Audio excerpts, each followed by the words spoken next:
pas. On va voir, mais ça fait le bloc,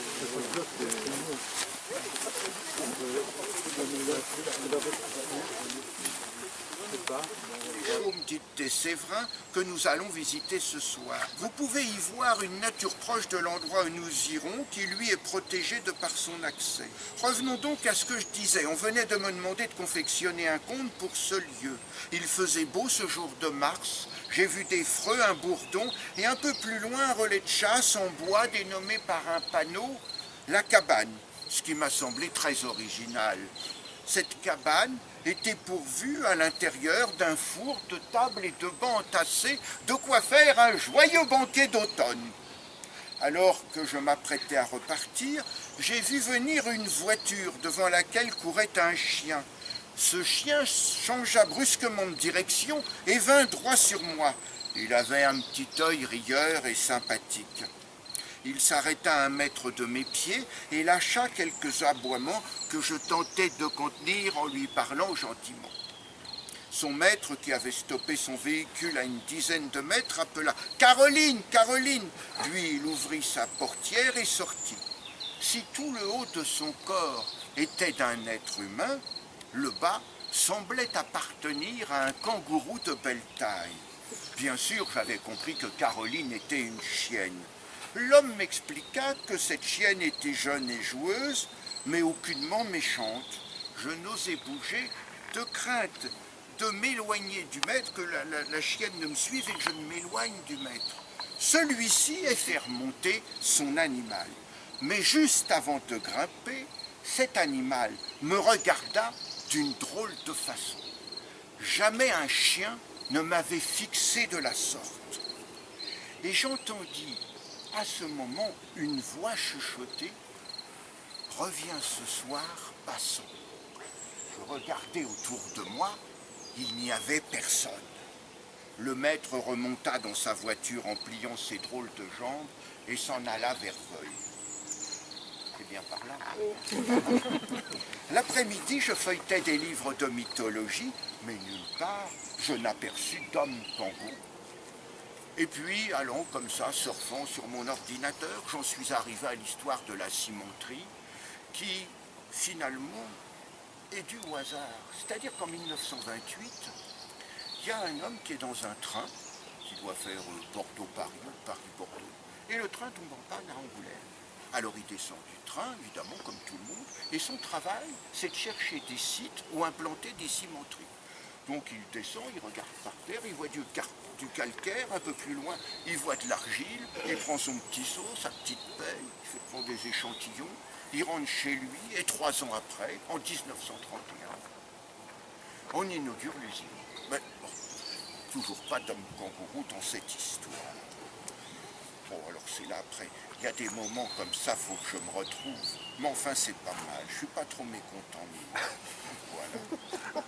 Ah oui, évidemment, après ça, c'était le soir. Et je me dis, tiens, il faut que je retourne au Chaume pour voir ce qui s'y passe, vu qu'on m'a proposé d'y venir. Voilà. Alors j'y vais, je marche une vingtaine de pas, et j'entends le chuchotement du matin qui me dit « Merci d'être venu, passant. Ne cherche pas à me voir. Je suis Caroline, la chienne de ce matin, mais je n'ai pas de corps. Ne t'en fais pas, passant, je vais répondre à toutes tes questions. Allons dans la lande, la lune nous éclairera. » Je me mis en marche et je sentis une chaleur près de moi. Ce devait être Caroline qui cheminait à mes côtés. Elle parlait très bas et tout en l'écoutant, j'entendis une chouette ululer. Voici ce que Caroline me révéla. Si tu sens une chaleur passant, c'est que je suis près de toi. J'ai en ce moment la forme d'une âme. Mon corps de chienne est resté au laboratoire. Tu sais, mon maître et moi, nous sommes des robots. Des chercheurs nous ont conçus pour faire pénétrer des robots dans la banalité du quotidien des humains. Ils ont créé un maître et son chien, les font pour l'instant déambuler dans des lieux déserts pour étudier leur comportement avant de les plonger dans l'agitation des grandes villes. Ce matin, le mécanisme de ses jambes s'est coincé au moment de partir. Alors on a dévissé son torse et on l'a fixé sur un autre robot qui a une forme de kangourou. Maintenant, on se contente de travailler la communication d'un homme et de son chien dans la vie. On t'a demandé de venir ce soir car on recherche des gens qui pourraient nous aider à nous établir dans une ville. Est-ce que tu habites près de la Couronne? J'habite à la Couronne. Génial, s'exclama Caroline, c'est justement dans cette rue que l'on compte s'installer. Y a-t-il d'autres animaux dans ton laboratoire? Ah oui, plusieurs projets sont en route. Il y a un prototype de kangourou. La plupart des autres animaux sont des insectes. Des abeilles, des bourdons. Qu'est-ce qu'il y a d'autre? Oui, des sauterelles, des mouches et quelques oiseaux aussi, comme les chouettes et les engoulevents. C'est quoi un engoulevent? Et c'est là que je m'arrête et que je passe la parole à Alexandre. Vous savez ce que c'est qu'un engoulevent? Oui, c'est ça. Bonsoir. Tu sais, c'est ce qu'on a convenu hier. Ah oui, c'est bien ce qui me semblait ouais, aussi. Ouais. Mais on avait dit que tout le monde avait un téléphone et qu'il suffisait de taper engoulevent. Non? Ah oui, c'est ça, C'est- pour entendre le c'était bruit. plus simple. Ouais. Alors du coup, moi comme j'ai pas de téléphone, Ah, j'ai emmené autre chose. un magnéto. Un magnéto avec une cassette, etc. Ah mais non, finalement, non, ça sera plus simple. Un engoulevent, j'en avais rangé un pour toi. Mais l'engoulevent, vous en avez peut-être déjà croisé.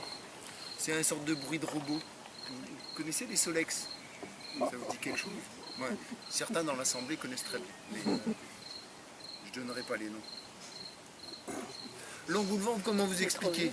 Vous prenez, je sais pas, un oiseau qui a dû tomber amoureux d'une branche ou d'un caillou. On ne sait pas trop. Quand même étrange parce que ça ressemble à une branche et ça niche par terre dans les cailloux. Alors qu'un oiseau d'habitude c'est pas vraiment fait comme ça. Et si vous l'écoutez, ça vous fera peut-être pas penser à un oiseau.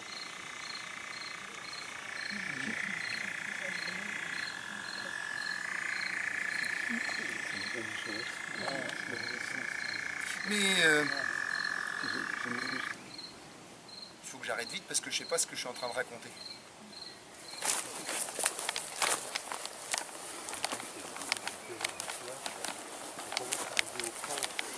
Là, on a le droit de venir, Alexandre, ou c'est privé là? Non, là, Ah, tu as le droit de venir. C'est une très bonne question. Nous sommes en propriété privée. Le propriétaire, ce soir, je ne saurais pas vous donner la réponse exacte. L'ancien propriétaire, je le connais, le futur, je le connais. Et celui de ce soir, c'est plus flou. Donc c'était la propriété de la cimenterie Lafarge et ça va être la propriété du conservatoire des espaces naturels, qui est au courant de notre venue ce soir. Donc aucun problème pour qu'on vienne ensemble. Après, c'est une propriété privée qui n'est pas forcément ouverte au public.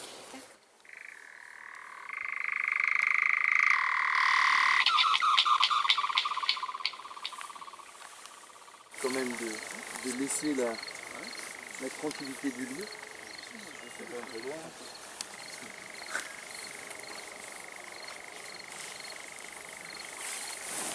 C'est la même chose, mais beaucoup plus gros. Il est tellement vieux que là.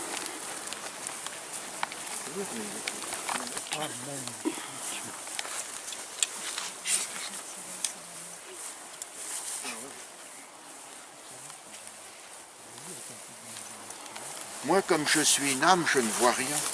Tu dois pouvoir distinguer la lueur rouge d'une caméra. Non, j'avais beau regarder, je voyais rien. Regarde au-dessus de ta tête. Ah oui, je la vois, t'as raison. Elle se déplace exactement à la même vitesse que nous. On reconnaît les insectes robots parce qu'ils ne bourdonnent pas et résistent à tous les insecticides. Ils ne font pas de miel. Pour ça, il faudrait en fabriquer des milliers. On songe à peupler une ruche dont les occupants seraient butinés. Pour y parvenir, il faudrait construire une usine qui couvrirait toute la surface de la cimenterie. On a bien fait de venir là. Et embaucher des milliers d'ouvriers. C'est très long et très délicat de fabriquer un insecte. L'objectif du moment est plutôt de créer des insectes espions qui pourront s'introduire partout en passant par les fenêtres et les conduits d'aération. C'est quand même triste de faire toutes ces recherches pour améliorer l'espionnage. Je te le fais pas dire. Je trouve que pour un robot, tu t'exprimes très bien. Oh, quand je suis une âme, c'est facile de parler. Je n'ai à m'occuper d'aucune autre activité, comme marcher, écouter mon maître, choisir une orientation, faire attention aux obstacles. Je retrouvai Caroline avec ma procuration sous la forme d'une chienne. Elle commença par aboyer très fort en me voyant, ce qui me fit rire et la vexa. On avait dû la programmer pour qu'elle pense que ses aboiements pouvaient effrayer, mais elle était bien trop petite pour inspirer la peur. Tout en trottinant, la gueule pleine, elle me parlait par télépathie, m'invitant à visiter le laboratoire de recherche qui se trouve sous une petite grotte entre la Couronne et Moutier, au lieu dit le bois brûlé. Il me suffisait d'aller à cette grotte et de l'appeler.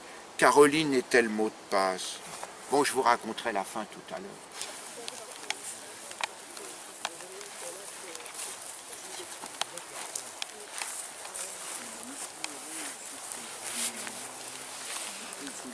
Il y a une fleur blanche, mais c'est pas... Ah si.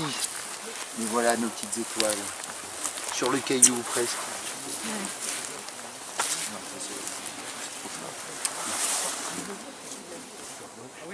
Les étoiles, ma foi, c'est pas mal. Hein. L'hélianthème des Apennins. Les Apennins, moi je suis pas très géographe, mais il paraît que c'est une région d'Italie. Oui, c'est en Italie. Donc C'est une chaîne. plante méditerranéenne. Et la sabline des chaumes, derrière ces plantes-là, c'est un peu comme d'autres espèces qu'on protège.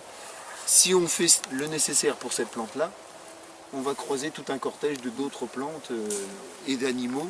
Alors après, dans un endroit comme ça, on peut croiser des papillons rares, etc. Mais celui-là, c'est juste un joli papillon que j'avais envie de vous présenter. Donc a priori, le fluoré, mais il faudrait qu'on vérifie de fleurs. Mais on est très proche, voilà. Les globulaires, on peut passer à côté.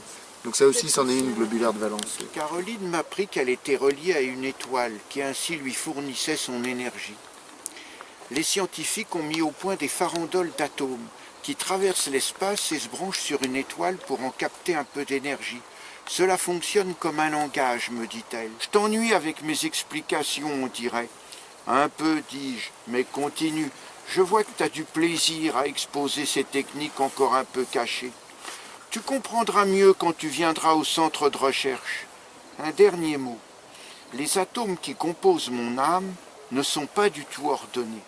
Qu'ils forment n'importe quelle figure dans l'espace, je suis toujours moi, âme de Caroline la robot chienne. C'est une découverte fondamentale que je te révèle là. Repense-y avant de t'endormir et tes rêves prendront un sens nouveau. À bientôt, passant. Caroline partit au galop dans le noir, avec son sac dans la gueule. Un moment, j'entendis les grelots de son collier, puis la rumeur de la Nationale 10 revint.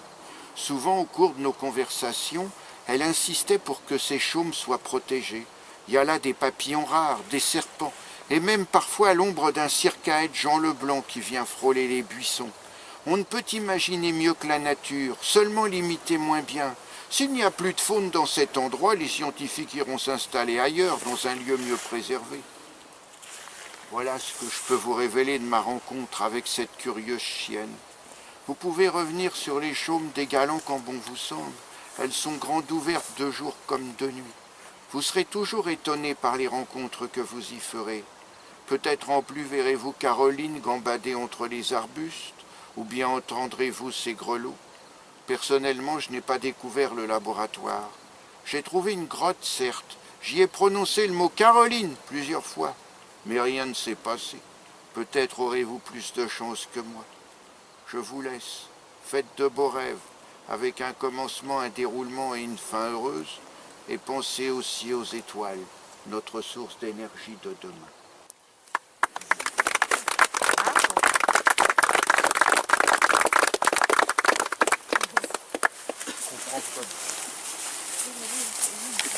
Oui, c'est à 4h du matin. 4h du matin, 9h.